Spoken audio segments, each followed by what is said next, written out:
Hello everyone, ये news मुख्य रूप से बिहार में शिक्षकों की बहाली से रिलेटेड है।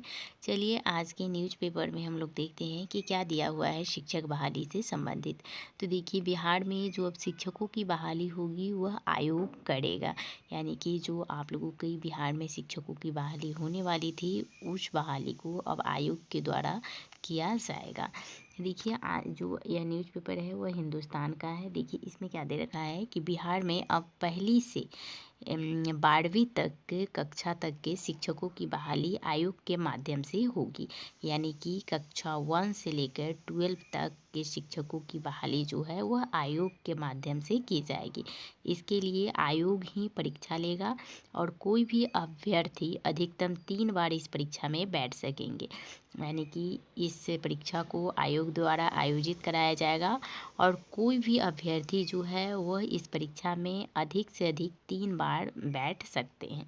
ठीक है, और 3 बार से वह अधिक, अगर मान लीजिए पहली बार में वह पास नहीं होते हैं तो दूसरी बार, तीसरी बार दे सकते हैं, लेकिन 3 बार से अधिक उन्हें परीक्षा में बैठने का मौका नहीं मिलेगा।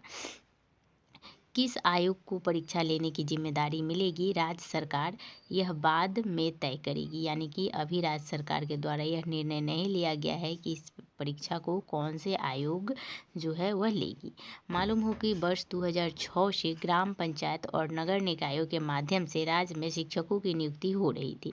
17 वर्षों के बाद इसमें बड़ा बदलाव किया गया है। मुख्यमंत्री नीतीश कुमार की अध्यक्षता में सोमवार को हुई कैबिनेट की बैठक में बिहार राज्य विद्यालय अध्यापक नियुक्ति, हस्तांतरण, आनुषांशिक कार्रवाई एवं सेवा शर्त नियमावली 2023 को मंजूरी दे दी गई है।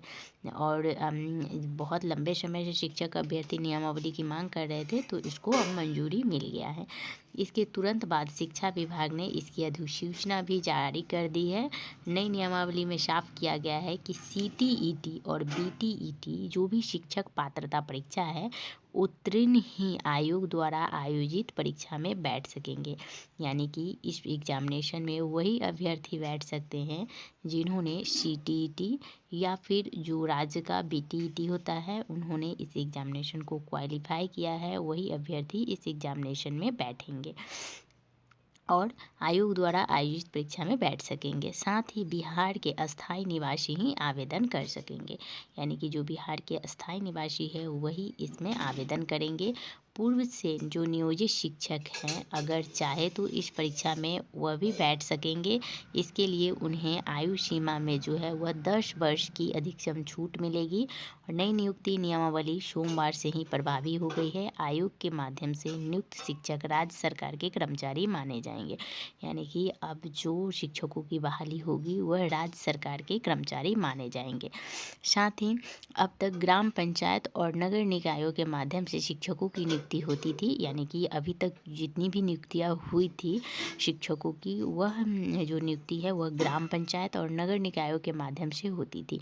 नियमावली में यह भी साफ किया गया है कि वर्ष 2012 से पूर्व नियुक्त एवं कार्यरत जो शिक्षक हैं, जो दक्षता परीक्षा में उत्तीर्ण होंगे, उनके लिए शिक्षक पात्रता परीक्षा में उत्तीर्णता अनिवार्य नहीं है।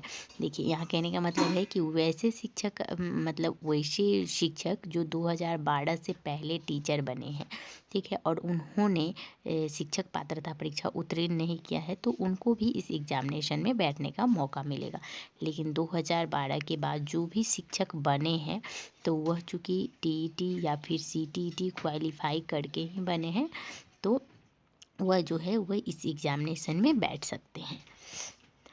अब देखिए, योग्यता के लिए आयु सीमा क्या है। तो देखिए, प्राथमिक व मध्य विद्यालय में अभ्यर्थी की न्यूनतम आयु जो है 1 अगस्त को 18 वर्ष, यानी कि 1 से लेकर 8 तक अगर आप टीचर बनना चाहते हैं तो इसका मिनिमम जो एज है वो 18 वर्ष रखा गया है।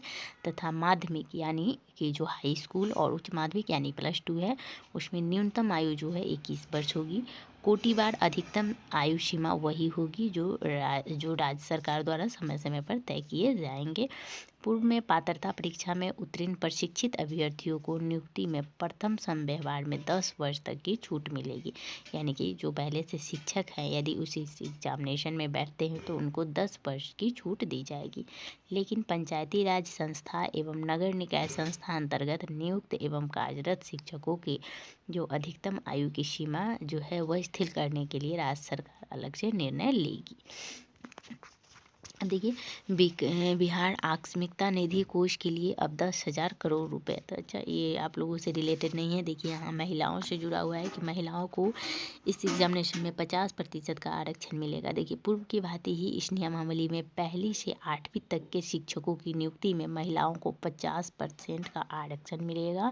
इसके अलावा समान प्रशासन विभाग द्वारा लागू आरक्षण के प्रावधान इसमें भी लागू होंगे। इसके अंतर्गत 9वीं से 12वीं तक के महिलाओं को 35% तक का आरक्षण मिलेगा। अब शिक्षकों को जिला संवर्ग होगा लेकिन शिक्षकों का अंतर जिला हस्तांतर भी हो सकेगा। यानी कि अब क्या होगा कि अगर मान लीजिए कि अगर आप किसी ज़िले में हैं और आपका पोस्टिंग किसी दूसरे ज़िले में हो जाता है तो अंतर जिला जो ट्रांसफ़र का नियम होगा इस नियमावली में यह भी बात की गई है। वहीं पे जो 1 से 8 तक है यहाँ महिलाओं को 50% आरक्षण मिलेगा। मान लीजिए कि 50,000 सीट है तो 25,000 सीट महिलाओं के लिए रहेंगे। ठीक है। वहीं पे जो 9 से लेकर 12 तक है वहाँ 9 से 12 तक जो है उसमें 35% का आरक्षण जो है वो महिलाओं को मिलेगा।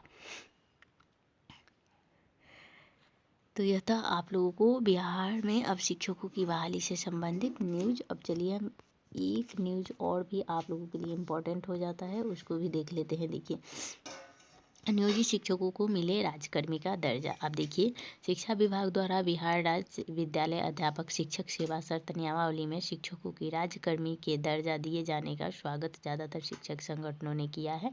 वहीं कई जो शिक्षक संगठन है इसका विरोध भी कर रहे हैं। बिहार राज्य प्राथमिक शिक्षक संघ के अध्यक्ष ब्रिजनंदन शर्मा ने कहा कि शिक्षकों को राजकर्मी का दर्जा दिया जाना स्वागत योग्य है लेकिन अलग संवर्ग बनाने का फैसला सही नहीं है। पंचायती राज और नगर निकाय के तहत पूर्व में नियुक्त शिक्षकों को राजकर्मी का दर्जा दिया जाए। टीईटी एसटीईटी उत्तीर्ण नियोजित शिक्षक संघ गोपूट के प्रदेश अध्यक्ष मार्केंड पांडे और प्रवक्ता अश्विनी पांडे ने मांग की है कि पिछले सालों से एसटीईटी और सीटीईटी देकर शिक्षक नियोजन की आस में बैठे अभ्यर्थियों को दोबारा परीक्षा लेना सही नहीं है। जो पास कर चुके हैं उनका जल्द से जल्द नियोजन किया जाए। नियोजित शिक्षकों को नियमित शिक्षकों की तरह सेवा शर्त व वेतनमान से संबंधित कुछ भी नहीं कहा गया है। टीईटी शिक्षक संघ के प्रदेश अध्यक्ष अमित विक्रम बिहार राज्य विद्यालय अध्यापक शिक्षक सेवा शर्त नियमावली को नियोजित शिक्षकों के अहित में बताया है।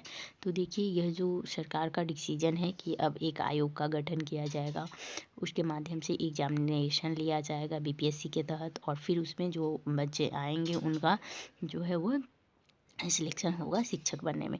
तो देखिए कहीं ना कहीं ये बहुत लंबा प्रोसेस हो जाएगा और चूँकि बिहार में कोई भी ऐसा एग्ज़ामिनेशन नहीं होता है जिसमें कि क्वेश्चन पेपर लीक ना हो, चीटिंग ना हो और जो है वह समय एग्ज़ाम भी यहाँ नहीं हो पाता है। बहुत तरह की यहाँ कमियाँ हैं। तो यह जो बहाली है वो बहुत लंबी खिंच जाएगी। तो पता नहीं सरकार के मन में क्या चल रहा था लेकिन कहीं ना कहीं ये एक तरह से जो है सरकार का बहाना भी है कि इतना लंबा प्रोसेस को खींचा जाए। तो देखिए क्या होता है। अब चूँकि सरकार का डिसीजन है कि आयोग का गठन कर लिया गया है तो इसी के माध्यम से एग्जामिनेशन होगा। तो जो भी अभ्यर्थी जो सीटेट पास है, बीटेट पास है या फिर एसटीटी पास है तो वो अपनी तैयारी में लग जाए क्योंकि सरकार का ये जो है वो डिसीजन है तो इसको मानना ही पड़ेगा। ठीक है। तो आप लोग तैयारी में जुट जाइए। ठीक है। अब मिलते हैं हम किसी नए वीडियो के साथ। अगर वीडियो पसंद आया हो आप लोगों को तो इसे लाइक कीजिए, चैनल को सब्सक्राइब कीजिए और वीडियो को शेयर कीजिए।